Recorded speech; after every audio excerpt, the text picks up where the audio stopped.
Hey Sam, how are you? Hey, I'm doing great. How you doing?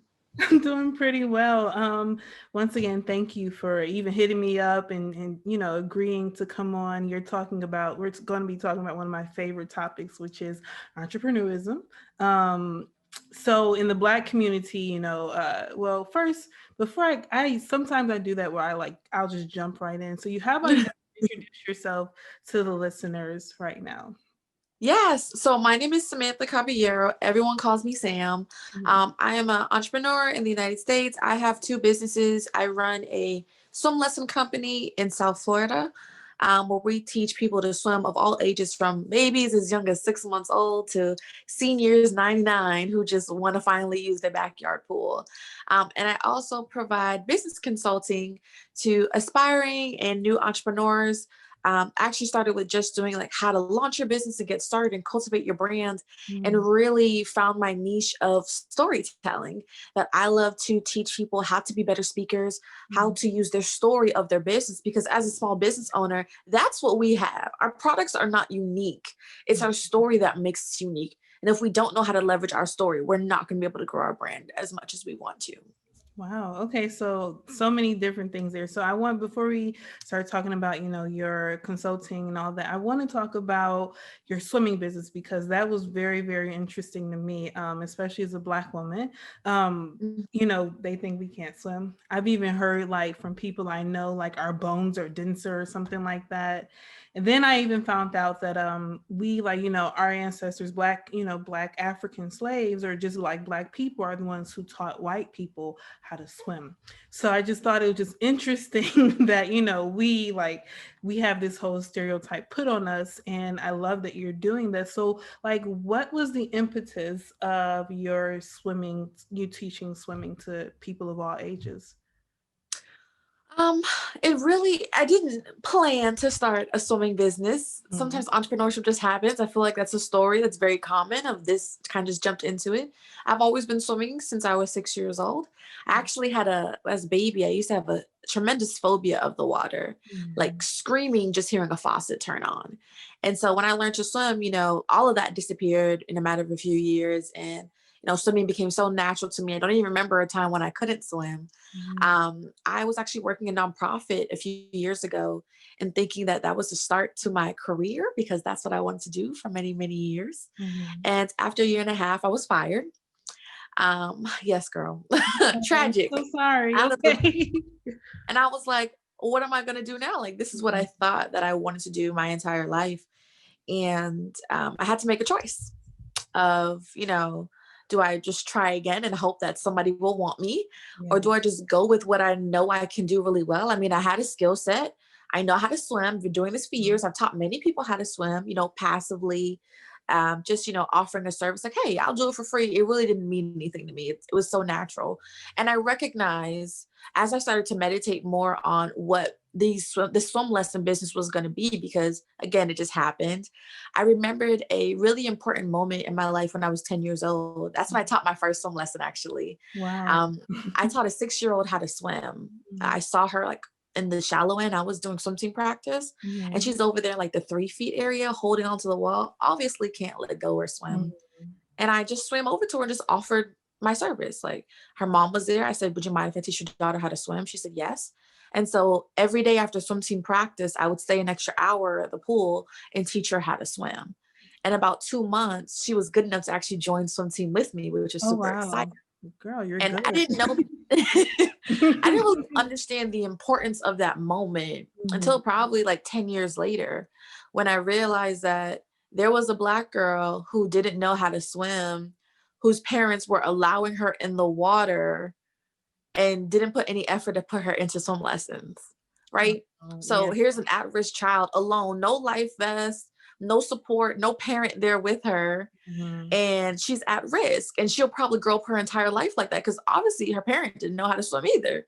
I know, because I remember asking her. Wow. um, and so when I taught her how to swim, she went from being an at-risk child to being on the swim team and being an athlete. Like, Mhm. that changed in just 2 months. And that just changed the trajectory of her life, because as I started to really focus in on being a great swim instructor, I recognized that, once you don't learn how to swim as a child, you're Mhm. probably not going to learn it as an adult. And Mhm. the reality is that Black people drown 3 to 5 times more likely than white people. And the Wow. fact that if we don't learn how to swim and our parents don't learn how to swim, our children are probably not going to learn how to swim. Mhm. That it becomes a generational curse at the Mhm. end of the day. And the thing is that in South Florida, where I'm from, we're surrounded by water. Mhm. We literally, lots of people have pools in their backyard. It's super common, has nothing to do with wealth. It's just normal here. Mhm. Everyone goes to the beach, everyone goes to a pool. There is always an opportunity to go. And Mhm. so we are constantly at risk and no one cares. Mhm. And that's crazy to me that there's a problem that no one is paying attention to. And I don't mean the media, I don't mean everyone else, I mean us. Mhm. That we recognize we're a drowning risk and we still have pool parties and we still go to the beach and we still let our kids just splash around knowing they can't swim and say, I'ma just watch them. But you can't swim either. So how are Wow. we really protecting our children? How are we providing effective skill sets for them to be successful? You want to Mhm. tell your baby she can grow up and be president, but your baby can't even grow up because she Mhm. drowned at a pool party because you were Mhm. on a phone call and turned around for 60 seconds. Wow. People drown silently. Yeah. And if they drown and sink to the bottom at 6 feet, how are you going to get them? Because you're afraid too. And Mhm. I just realized there was just a cycle, like a serious, dangerous cycle in our community. And I thought this has to stop. And so I based my swim company around teaching Black and Brown people how to swim, about normalizing the reality that we do swim for as long as history can go back. We have Yeah. swam. Mhm. African people swim. Yes. If you're raised around water, you can probably swim. There are cave drawings of people swimming. Like there are Mhm. stories. There is one particular story of a slave who actually escaped their owner by swimming away. And Wow. they swam so fast and stayed on the water they couldn't find them. Wow. Right. And it wasn't until slavery hit the United States that when segregation came about that they kept us out of pools. Wow. And that's when it really started of my grandma remembers when she couldn't be allowed in the pool. She doesn't know how to swim. My Mhm. mom doesn't know how to swim. Mhm. Mhm. And if my mom didn't see that I had a fear and just made a choice to be like, let me stop that. Let me just take her to the pool. I wouldn't know how to swim. And the Mhm. hundreds of people I taught how to swim wouldn't know how to swim either. Mhm. It's a cycle and it's a choice to break it. And I think, again, it took me 10 years to realize that, but I'm glad that it happened and it brought an amazing opportunity to launch this company. And so that still runs in South Florida.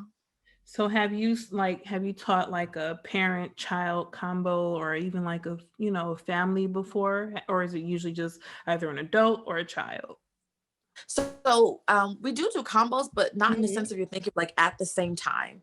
Okay. So you have like a child lesson because children really need a lot of attention. So we do private. So it's like Okay. 30 or 45 minutes with the child themselves. And then a parent will definitely do a lesson afterwards. We've done that. We've actually done like a whole family before where it's 5 lessons back to back because Wow. you got That's fun. husband and wife, the baby, the toddler, the two teenagers. Yes, very fun. That's fantastic. So tell me about your other business. I love that you have more than one. I love it so much. So tell me about your other business and how you even came about with that.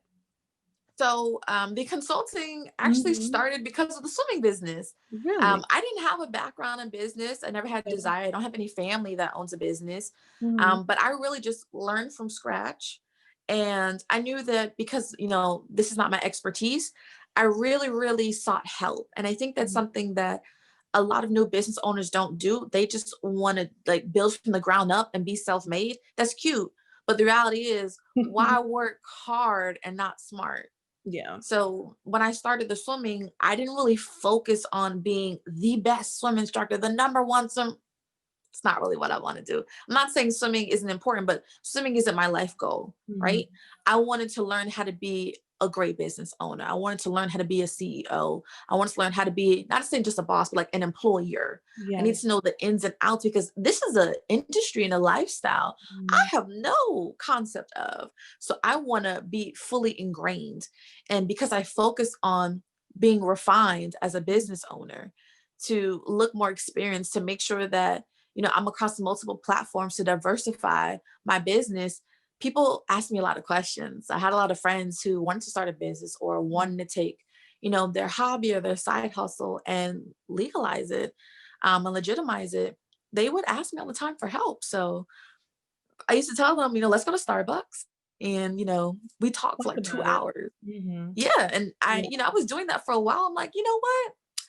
I think I can help some people out. Mm-hmm. I think I need to start charging for this. I know what I'm talking about at this point. And I think that sometimes as entrepreneurs, because I do social media consulting, sometimes we think that everybody knows this information. Like, no, Yes. no, like you just like, I thought you knew. I thought you knew just because you knew. So you take for granted the information that you have. And, it is not, I guess you can say it's not a natural inclination to think, oh, I can make a profit off of this. You know what I mean? Until Absolutely. someone like people keep asking you the same questions. Well, what should I do for this? What should I do for this? And you're just like, I thought everyone knew this information, but the truth is that they do not.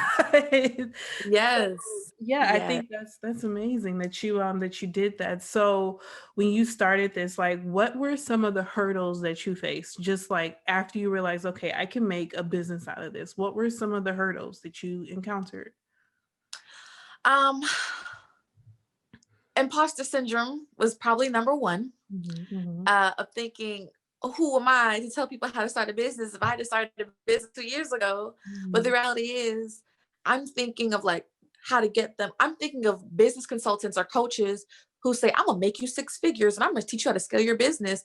There's a lot that has to happen before we get there. mhm, And I realized my niche I never teach anything that I don't know.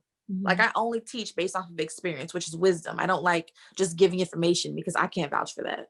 So I recognize my niche was in getting people from 0 to 1, mhm, because there's a lot in that 0 to 1, right? mhm. There's a difference between not starting and actually starting with Yes. something. Mhm, And then, so imposter syndrome definitely got me of like, I don't have no kind of experience to be teaching these people anything, but I'm 2 years in the game, and that I was a full-time entrepreneur. I haven't worked a job since 2018. wow. And that's something to be proud of. So I feel as though I do have something to teach. And I feel like my second one was when I found my niche of recognizing what services that I specifically want to offer. Mhm, Because I tell people all the time, even my own consultations, of you have to get as specific as you can. You yeah, can't just say you offer this. It's like, no, I offer this mhm, exact mhm. thing. Yes. And that makes a difference when people want to work with you. That makes a difference. And it makes it a lot easier when people call because you know exactly what they're calling for. And it Mhm, makes it a lot easier to sell. It makes it a lot easier to tell your story. And you feel more confident. And really figuring out my niche and my exact product helped mhm. to defeat my imposter syndrome and helped me to feel more confident in my own business.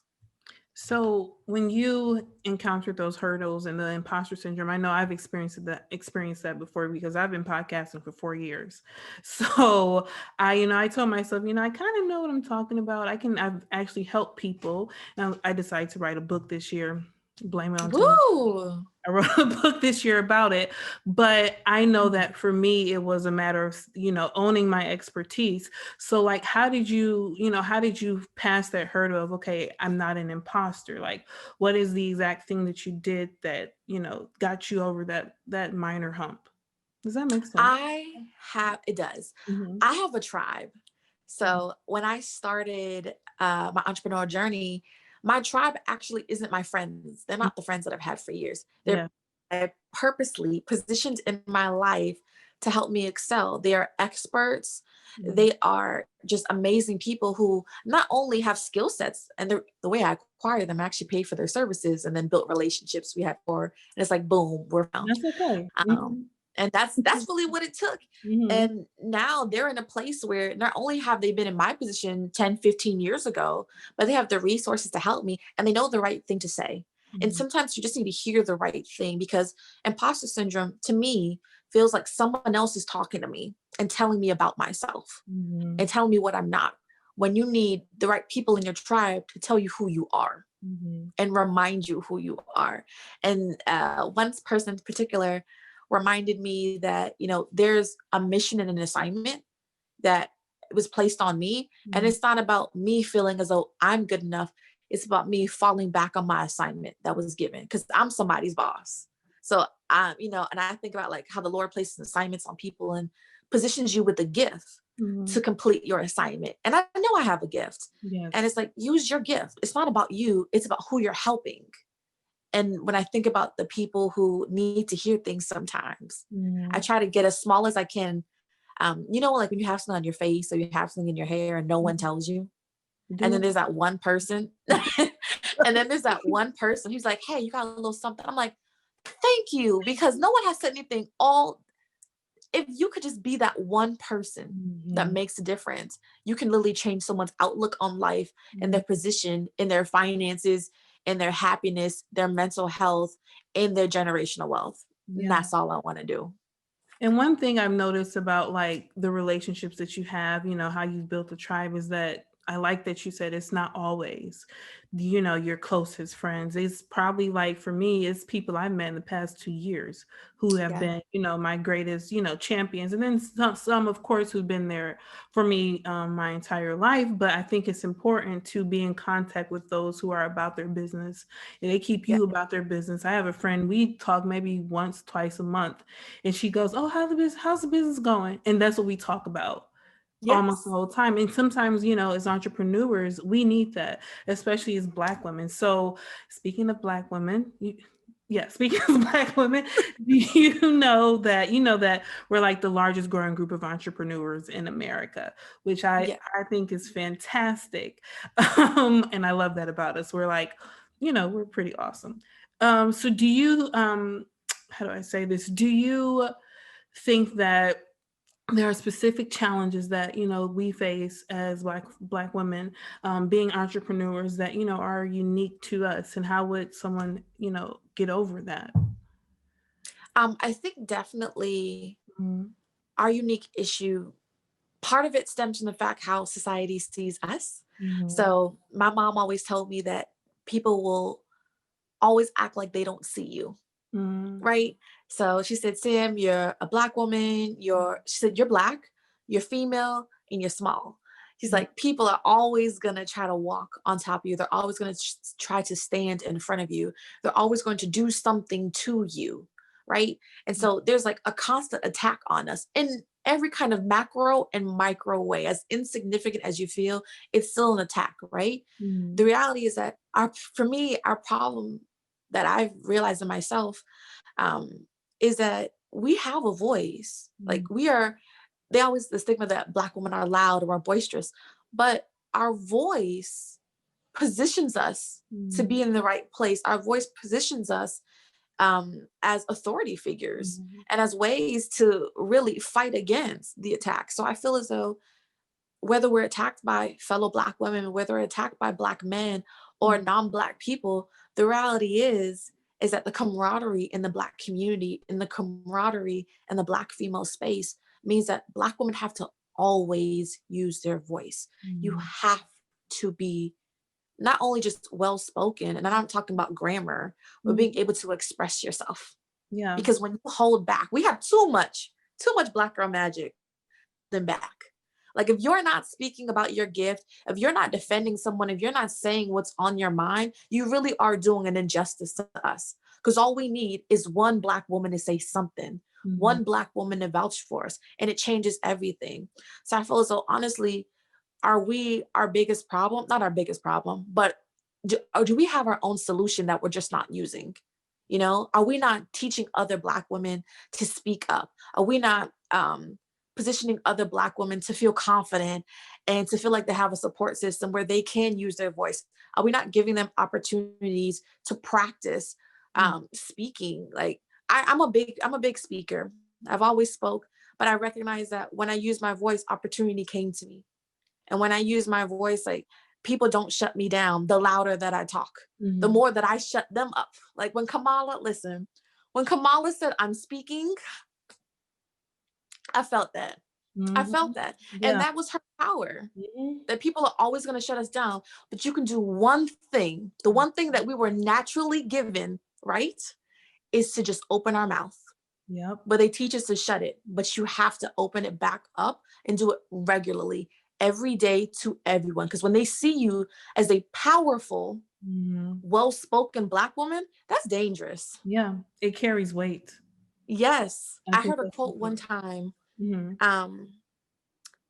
I believe it said something about like a well-spoken Black woman Mhm. like makes insecure males flaccid. I like that And because it's and true. when I and It's so I love that. true. And it's true. Mhm. Like when we speak, the atmosphere shifts. And Yeah, that's powerful. Like people pay attention. You just got to learn to talk. That's yeah, it. yeah. And it's something natural that they can't take everything away from you, but you can always speak. You can always speak. Absolutely. That's very true. I love that you said that it makes, powerful men flaccid because I think that's truth. I've been in rooms before where, I'll sit back and listen, and I'm the type of person, I'm a true Virgo.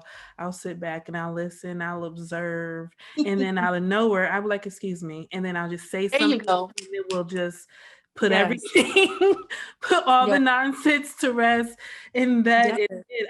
I don't know. I love that about us. And even the thing is that sometimes we don't even know that we're doing it. Yeah. It just is it just is what it is. It's like you said, it's too much magic. It's hard to contain. So, what are some of the ugly things about being an entrepreneur? Some of the things that you may have even had to share with your clients. Girl, I talk about this every Wednesday. Okay. I have live that I do every Wednesday on my personal Instagram page, Mhm. where it's called Date Night, and it's an intimate conversation piece where we literally do that thing. We talk about really the hardships of entrepreneurship that no one tells you, Yeah. but it's those secret things that are imperative that make you decide, are you going to make it or break it, you know? Um, for me, I think there is a huge emotional part Mhm. of being an entrepreneur about. I felt like I was trapped, low key, that I was finessed and that I was trapped. Oh, sorry about that, my Oh, okay. I'm like, what happened? girl. Someone tried. Don't be calling me. Okay. Uh, but I feel like I was trapped, Mhm. and they didn't tell me how much I was gonna cry. Mm. Like they didn't tell me that being a business owner means you have like this microscope Mhm. on yourself Yeah. and all of your insecurities and all of your problems, all like the things you don't like about yourself or all the things you're bad at that you put in the closet. You got to open it up in order to be successful. Mm. That maybe you don't feel confident in the way you look and you don't want to be on camera. Ugh, You're busy. ma- Hotline bling. girl, Okay. the devil is working. But maybe you feel insecure about yourself and you don't want to be on camera, but guess what, as an entrepreneur you have to make content Have regularly. to. You Yep. have to talk, you have to be authentic. Maybe you're an introvert, well now you're going to be an extrovert. Mm. Maybe you have issues with maybe you have anxiety and speech anxiety and being around a lot of people, because in this social media age anyone can see you. You've had trauma as a child or trauma with your family, but guess what, it's going to be out there. Every word that you say, it's out there, and that's scary. Mhm. And they don't tell you how to emotionally process these things. They don't tell you how to emotionally process fear. They don't tell you how to emotionally, there's all kinds of solutions that they provide, right? For Yeah. like being broke, for struggling, for wanting to build your brand. But where's the emotional part? Yeah. Well, I feel like a failure. Where's the emotional part? Where's the emotional intelligence that I can use? Where are the resources? Who's the person that I can talk to when I'm crying? Because I'm like, I think I'm stupid. Like, this was so bad. I made a big mistake. This happened to me. Who's helping me, picking me up off the floor when I'm scream crying? Right? Like, who is checking on me and asking after a week that I've cried every single day to Wow. say the right thing so I can stop crying? Like, I just never knew I would cry this much and for this long, like, and cry about the same problems. Mhm. Because entrepreneurship is like, it's like the stairway to heaven where Yeah. you can see all the steps in the clouds. You never see the top of the stairs, Mhm. but the Mhm. more you keep walking, it's just more steps. And that's your faith walk. Like your faith walk is just step after step. There's no end to the steps. You can't really go down. You just have Mhm. to keep walking. And there's no rails. You feel like you're going to fall. You won't, but you're always going to feel like you're going to fall. You will never see the top, but you can never go backwards. Wow. That's That's deep. scary. Yeah, very scary. And there's no one there but you. Mm. And that is Wow. an experience I wasn't prepared for. And not gonna lie, it probably took me like 2 years to develop coping mechanisms to deal with that, Mm. because I was calling the wrong people when I was crying. I Wow. was, crying and then giving up on my days. I would ignore clients because I'm not emotionally prepared to talk to them.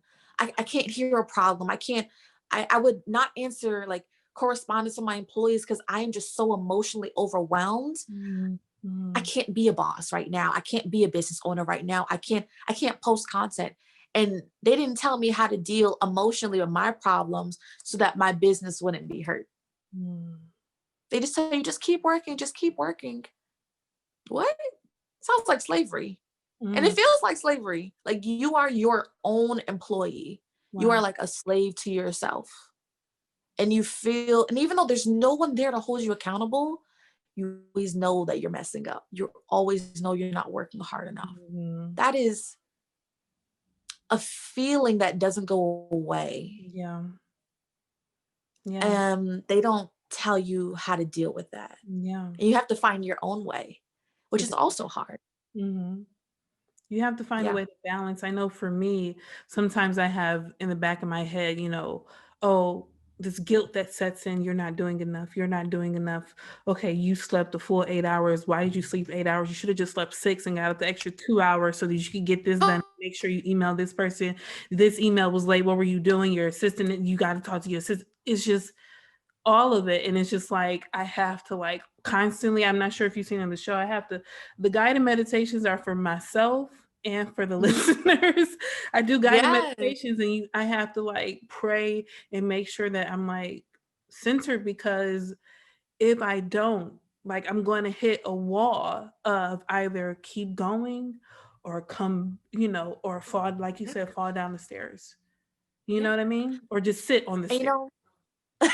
it's so funny. People believe like our target audience, our community, they believe that a lot of the things that we produce Mhm. are for them, but they're really for us. Mhm. Like this weekly series that I do, people think it's about like teaching and helping them. Like, yeah, it kind of is, but Mhm. it's a great venting opportunity for me to Yeah. not feel responsible for once. Oh Mhm. Lord. To not feel responsible for once, to Mhm. feel like I can just talk and complain. And Mm. my complaining is relevant so that my voice can be heard. So I don't have to just talk to myself, that someone is empathizing with me, even though they probably have no idea what I'm going through. Mhm. You know, it's Yeah, nice to just have that little bit of self care every single week. that's fantastic. I like that you said that. That's with me, sometimes I tell myself, okay, would I listen to this? Would I do this? In podcasting, they say that you have to have an avatar listener. I'm the first avatar that I created in my mind. Like it's for Yep. me first. And I love bringing, people who are like-minded with me. So, I mentioned like where you hit a wall or hit a wall, sit there, or you go back or keep going. When did you get to that point? Have you gotten to that point? Yeah. Actually, earlier this year, even before coronavirus started, Mhm, mhm, um, I felt like I had hit a wall. mhm, Um, Probably in the end of 2019, mhm, I was struggling in my business, partly financially because it was the wintertime in Florida. Not that Florida gets very cold, but enough to where people don't want to swim. mhm, And it was a hard time financially, and I was also having like not mental health issues, but I didn't feel like myself. I didn't feel happy in my business anymore because I recognized that I was putting so much into something that I knew like isn't my forever. mhm, And I wasn't investing enough into what Sam actually wanted to do. mhm, You know, that I was focusing on, I felt again like that slave concept, like a slave to my business, and I can't do anything else but this. And I mhm, had to remember, I'm like, no, this doesn't have to be my forever. The whole point of entrepreneurship is about freedom. And again, I believe we romanticize entrepreneurship to believe that freedom is me doing whatever I want to do and I have the opportunity to do it. Not mhm. necessarily true. Yeah. I feel like freedom and entrepreneurship is the opportunity to explore and experiment. Mm, Experiment to see what works and what does not it work. does not And I work. recognize swim with Sam is great. My swimming company is great, but it is not for me. It does not work for me to do for the rest of my life. That I have other passions. Mm, And when I recognized that the mental stress that I was feeling was not just about money, but it was about personal desire. I mm, realized I had to pivot, and it took me a couple months to figure that out. Like, mm, why am I not happy? Why aren't things working? Why do I not want to do this anymore? I know the business model still works, but I just don't want to do this anymore. mhm, Um, and I felt like I was at a wall mm, of like, either I just keep hitting this wall every day and nothing gets better, or I have to make a change. And I made a couple of changes actually. I decided to stop swimming mm, and just have instructors that swam for me. mhm, And I decided to move outside of South Florida because mm, I recognize if I say I want to stop swimming, but I'm always in the place where I have the option to do the swimming, and I know that I love and I love my clients, mm, I'll never stick to it. I have to leave. So I moved out of South Florida. I changed my business model a bit. And then I decided that if this was not going to be my day to day, mm, what do you want to do, Sam? What do you actually love to do? What is your mission and purpose in life? And mm. how do we get back to that? Right. And that's when I started doing the consulting. Wow. And I just started to create a new business, Mm, something that sat a little bit more in my mission and purpose. mm, And it was really like the foundation for what I want to do, which is to educate and motivate millennials and people who want to have the resources and tools to be successful in their life. And that medium for me is through mindset, motivation, and entrepreneurship. wow. I think that it's great that your swimming class is kind of translated to that because you're doing with teaching swimming, you're teaching a lot of empowerment. And I think that you're doing the same thing this way. Yeah. So yeah, it's so beautiful. So so tell me if when when the listeners they come to your page and they want to come on onto your date night. Um it's I keep thinking that it's Wednesday. I was about to say I hope I'm not cutting into your date. No. It's Tuesday. I keep forgetting the days of the week this year. Um what can they expect? Yeah, so every Wednesday on my Instagram page, when you hop on a date night, there's always a different topic. Yeah. Sometimes we're talking about like money, sometimes we're talking about like breakups, sometimes we're talking about Mhm. like building your brand. Mhm. But this isn't a class. Mm, This is an conversation. conversation piece, but Mhm. it's very introspective. This is a venting space. This is where you're hearing it like it's real, it's raw. I don't really hold back Mm, because I can't. Like I need you to know the ins and the outs because mm, again, don't romanticize entrepreneurship. This is just to talk about the bad stuff. mm, This is just to talk about the things you have questions about, the things that you're confused about, the struggles that we go through. And at the end, I'm always yelling. mm, Like I'm always yelling because I get really passionate about our topics. I really get mm. passionate because I've been a teacher for so many years, not just with the swim lessons, but an actual teacher. Wow. And I know how to translate a problem and an issue into a learning lesson. And Mm, so there is always a learning lesson. There is always something to gain. There is a mindset shift that we do in date night. So how it starts and how it ends are very, very different. mm, And it always goes back into like, it's your choice that you make. Like mm, your life is your choice and the outcomes that you get are your choice. But it's about how you manage yourself because a lot of the stressors and problems that I talk about on date night, I can respond to them in many different ways, mhm. but I utilize my emotional intelligence to make the choice that most benefits me. So the question is, what kind of choice are you going to make, whether you're in this journey or not? It Okay. gets really intense. Now you mentioned something, you talked about relationships. So I found that, well, before we talk about that, I want to talk about how entrepreneurism is romanticized. So, why do you think people romanticize? I think that in 2020 it has been romanticized even more. I swear when I tell you every time I'm on my social media feed, doesn't matter what, it could be TikTok, Instagram, Facebook, Pinterest, anything. It's a brand new class that somebody wants me to sign up for that's going to change their life. Like the Forex people are always in my inbox trying to get me to invest. So why do you think that entrepreneurism has been romanticized? Again, we give this idea of like freedom, and we Mhm. associate, this is the thing, me personally, we Mm, associate entrepreneurship with wealth. The yes, two don't necessarily coincide. you It's don't. not a cause and effect. Mm-hmm. They can intersect, but they Yeah. don't have to. Having a job can also make you wealthy. Yes. Going to college can also make you wealthy. Just because you're an entrepreneur doesn't mean you're going to be wealthy. And Yeah. everyone's definition of wealth and success is different. There is too much content out there that talks about you're going to be the first millionaire in your family. You're going to be the first billionaire in your family. Your business is going to make $1 million. Mm-hmm. Girl, no, it's not. And it's something you don't have to make. Not everyone has to make $1 million. No.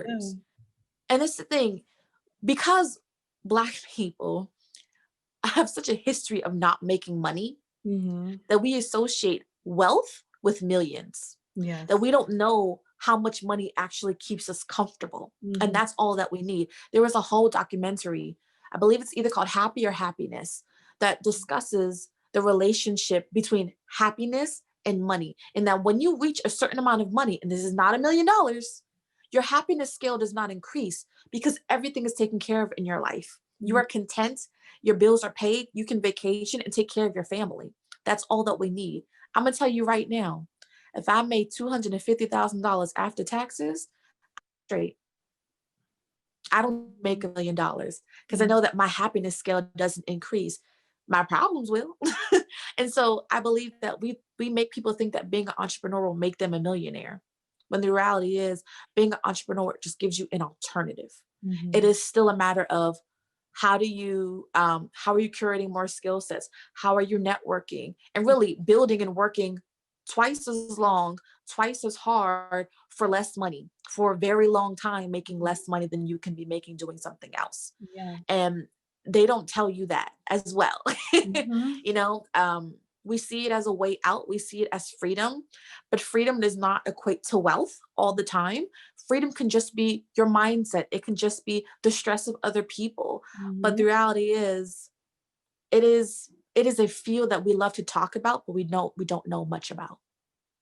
And kids say, "I'm gonna just be an entrepreneur. I'm gonna just be an entrepreneur." I'm like, I'm gonna need you to pay your bills. Mm-hmm. Please Mm-hmm. pay your bills. Pay your bill. That's important because your credit score is important. Very important.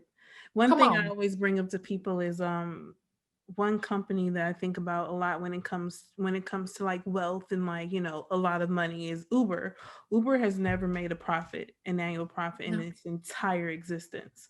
So that means that this major company, which is expanding worldwide every single year, has never made a profit. So I think Mhm. sometimes you think that as entrepreneurs, you're always going to be, I think it's called in the black, you don't go into the red, but there's going to be times when you are in the red, and that's the reality. But I wanted to talk about relationships. Do you think that the relationships that we have as far as our partnerships, whether it's a spouse or just I guess your boyfriend, girlfriend, whomever you live with, do you think that romantic relationships have a play in how people conduct their entrepreneurial endeavors? Oh, 100%. I'm gonna tell you something right now. When I broke up with my boyfriend in 2018, Girl. the mental pitfall I fell into, how I Mhm. canceled swim lessons that week, because I broke up with him on a Friday. I canceled swim lessons for the whole weekend. I was like, I need to go to church. I need to build myself. Mhm. Um, Mhm. any kind of stress that you have with people that you care about are Yeah. going to take place. They're going to hold up space in your brain. Yeah. And you think that you need 100% of your brain to focus on your business, and they taking up 50. Mm. How am I expected to focus on my work? Especially if they're your spouse and you live with them, if you still live at home and you're, in a rut with your family members, if God forbid your friend is your business partner and Mhm. y'all have a spat in your friendships, how does your business still run? Wow. Everything intersects. And I think we definitely have to make a decision when you run a business and you are all in Mhm. about analyzing the kind of relationships you have with your friends, with your family, and with your significant other, Mm, because everything is going to intersect your business, whether you think it's related or not.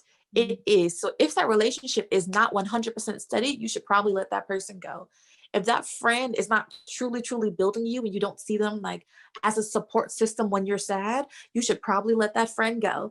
If that family member really bugs you and makes you feel insecure, you should probably see them less, mm, because it's all going to affect how you make content, how you interact with your customers, how mm. confident you feel. Because when I feel good, I work better. Yeah. When I'm around people who make me feel positive, I produce more. When Mm, I'm around people who bring out my personality and I feel so free to talk, I mm, just say things and these ideas come out. I'm like, wow, that was really good. And I start writing them down.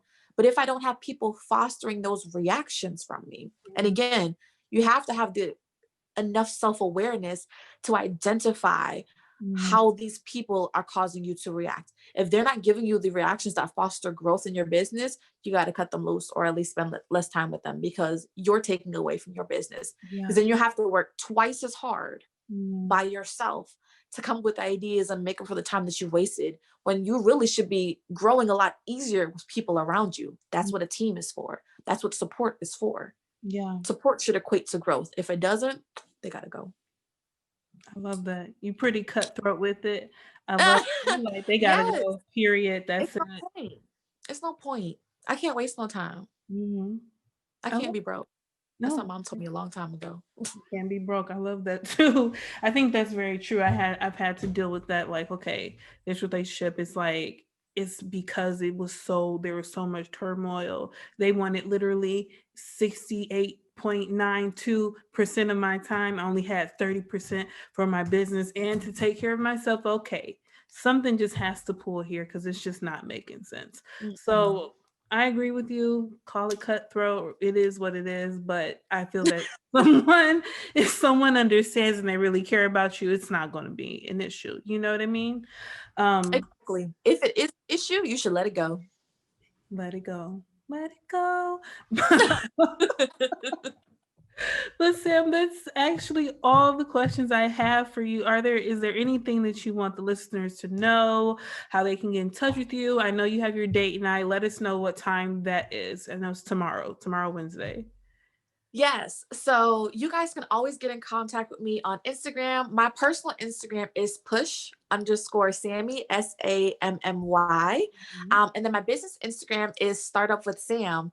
On my personal Instagram is where every Wednesday night we're doing an IG live talking about some type of problem in entrepreneurship that you don't know about and that you will never hear about, that you need to know. So please come. It's 8 p.m. every single Wednesday. We're on for like somewhere between maybe 30 minutes to 45 minutes, sometimes an hour if I'm really feeling it and I'm yelling a lot. Um, I'm always dropping tips. I'm dropping freebies. My business page, Startup with Sam. I definitely drop a lot of like speaking tips, a lot of ways for you to cultivate your brand. You can always set up a free call to discuss your business, a business idea, or how you can cultivate your brand. I offer one-on-one consulting for people that Mhm. want to launch a business. I also offer storytelling coaching for entrepreneurs who want to become better speakers Mhm. and learn to utilize their brand to scale their business. I offer like brand audits for me to analyze your social media content. How can you thrive on social media? And soon coming out with some online courses to teach you how to monetize your skill sets, because a lot of entrepreneurs, whether we're solopreneurs or not, there are so many ways to create monetization opportunities besides our singular product and service that we offer. So I want to help entrepreneurs make more money, to diversify their products and their services, and to be multifaceted, because you deserve to make more money. Yeah. So you can always reach out to me there, DM me, ask me a question. My website is and everything, all of my services, my YouTube page, as you can view all of their previous date nights and any videos that come out. It's all on my link tree. And I'm really looking forward to anyone that's listening to reaching out, because there's a lot to learn. There's so much that's out there in business that you don't know about. And let me tell you, they are hiding information from you. They Mm. are lying to you and finessing. Like, Mhm. They don't do want your you to research. know. They don't want you to know, like, They but don't. I want you to know, because I want you to make clear, decisive decisions about your life, because that's what this is. We're talking about your life, the life of your children, your husband, your family. We're talking about creating generational wealth. And Mm-hmm. that starts with a very, very strong foundation. Yes, we have to fail forward, but maybe you can fail a little bit less and Mm-hmm. get and gain a little bit more happiness and cry a little bit less than I did so that you can be successful in your business. Wow. Well, thank you so much, Sammy. I really Yes. enjoyed it. Thank you so much for letting me be on. I appreciate you. No problem.